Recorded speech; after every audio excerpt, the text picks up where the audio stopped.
kay pati pang ibang representante, Masada Group.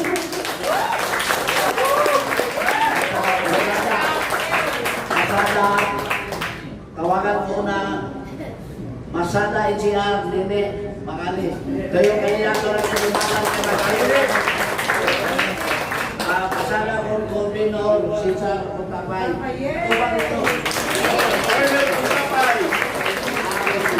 Kasama ng Masada sa Miss Masada ng Miss Masada. Ang Miss yun. Mayor Inday Sara, supporter. Kala, tumayo ka.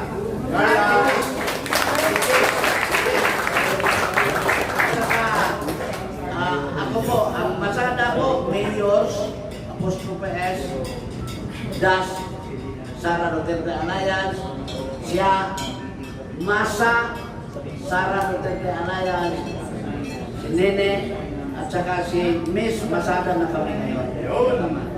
Yun. Ibang laban, wala kumita, habang hanggang mamatay. Ang Masada po ay Nationwide Alliance. Kaya ito ay Alliance of Alliances. Siyempre, nandito rin po at hindi magpapahuli, Sara na!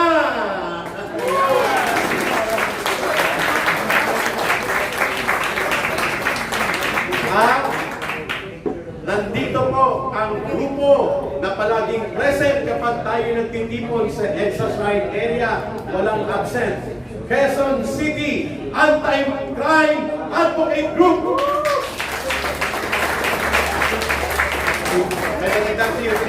Jess, saan ka, Jess?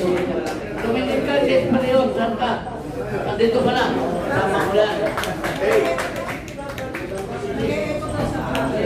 Nag-iikuwag na lang.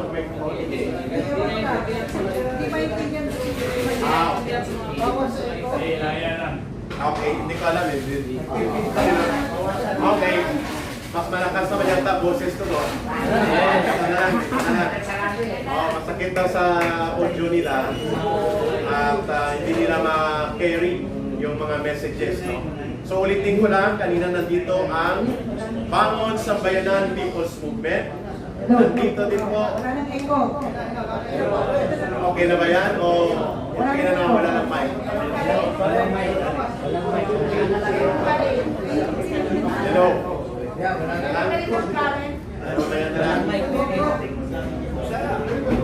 Para makapagpatuloy tayo, no? Ma-delay pa tayo doon. Pakinggan natin muna, concentrate sa ating mga pinapakilala. Quezon City Anti-Crime Advocate.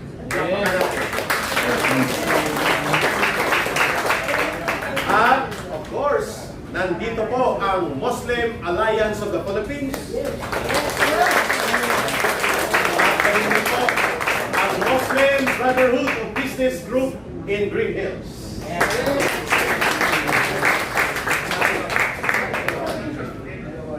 Nandito rin po kasama nila galing pa Davao, pero sumama. Muslim Alliance for Peace and Solidarity also. Grupo nila, Go Brandi Gasparosman!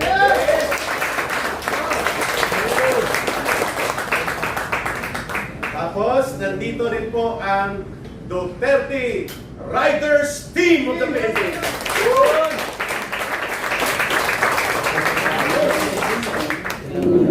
Representative from the Chinese-Filipino Community Group in Metro Manila. Palakpakan natin si Sir Ronald at si Ma'am Sonia. Thank you. Of course, nandito po, ano tong MRRT? Ang alam ko, PRRT.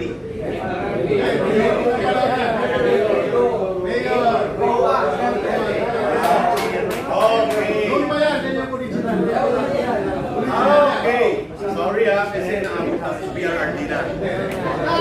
MRRD is itong original na bumuo ng campaign team para sa kilusang Tatay Digong sa pagkakangulo. Ito, maganda rito. Pwede ba natin makita ang representanting leader ng The Professionals for Christ? Ayun! Ay, nahanap pa. Kasi nga nakalagay doon Robinson's Circle ang pinunta nila Galleria. Pupunta tayo doon sa Black Friday protest kasi nandun yung Insas Right. Next, The Bangsamoro Ladies for Peace. Salamat.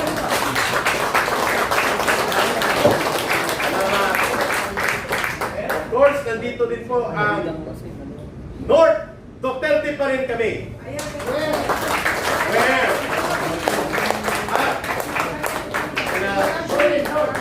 At Solid North, at the same time, they are representing the group na binubuo ni Governor Chavez Singson. North Duterte pa rin.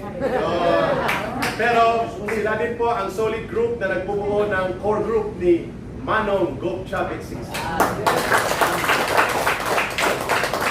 Ito, wala dito pero nag-solidarity confirmation ngayong araw. Galing to ng Bicolandia, malaking organization. Sararo Bicolandia kontra Ladronso. Yun. Apat na organization ito coming from Bicol Region. Yan, apat. Care of ito kay Attorney Manny Luna. Yan.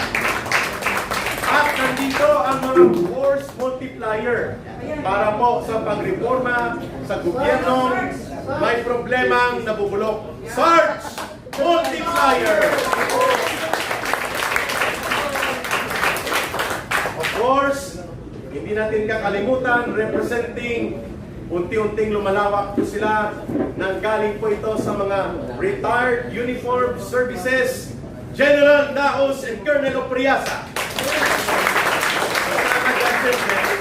Si Colonel Puntabay. Dalawang so nandito po. Si Sir Noel ay retired din po ito. Manila's finest. Manila Police District ito. At siya na ngayon ang nagbubuo ng Sarana. Yes. Of course, makasabihin nyo, loka na ang binubuo ng Kampilan. Nag-commit po sa araw na ito, konfirmado na malaking organisasyon po ito na nakabase sa New York ng mga Filipino communities. Patriotic Filipinos USA!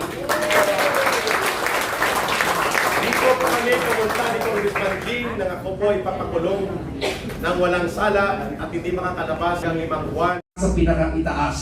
At pagdating naman po sa political leaning, nakita natin mas malaki ang anti-admin and sa corruption attribution, naniniwala ang mga tao na structurally kailangan managot yung nasa taas. Klaro po yan sa survey na ginawa ng Pahayag 2025. But right now, yung accountability ng institution, it appears na may accountability pero accountability for show. Kasi namimili yung institution natin nag-i-enforce ng mabilis dun sa mga yung sinasabing katotohanan ay labas dun sa gusto lang nilang narrative na ipakita sa publiko. So ladies and gentlemen, ang kailangan dito, tayo pong lahat ay makalahok to make sure na kung talagang may accountability, dapat parehong standards, parehong rules, parehong consequences, at walang pipiliin. At dito po tayo papasok.